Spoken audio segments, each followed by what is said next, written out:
próximo año también vamos a echarle muchísimas ganas para que esta fiesta siga de lo mejor.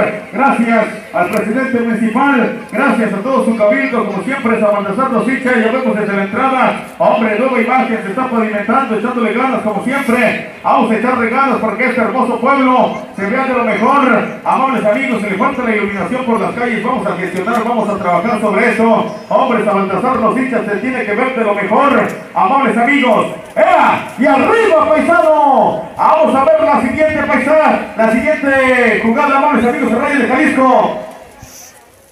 Reyes de Jalisco, Rayitos y Catela se va preparando, mijo. Hombre, damos un poquito fónicos de la garganta, fíjense. Iniciamos el día viernes, sábado, domingo. Hombre, el día de hoy, amables amigos, a todos ustedes, acabando, Carlos, vamos para Puerto Escondido. Ya tenemos un torneo de todos en la colonia, aeropuerto. Allá también festejan, claro, la Virgen de Juquila, pues ya también está la fiesta el día de hoy. A partir de las 8 de la noche, el torneo de todos, por aquí nos vamos volando para allá. Amables amigos, el día de mañana los invitamos, señores ganaderos.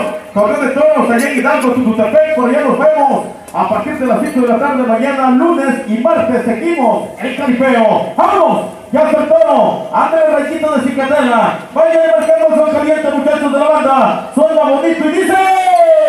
¡Adelante, paisano! ¡Ándale, Rabanito! ¡Ea!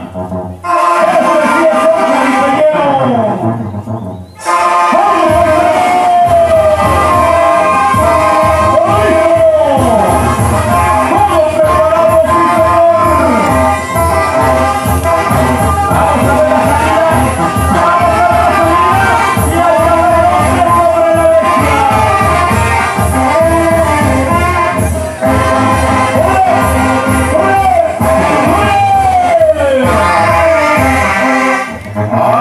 Amables amigos, estamos listos.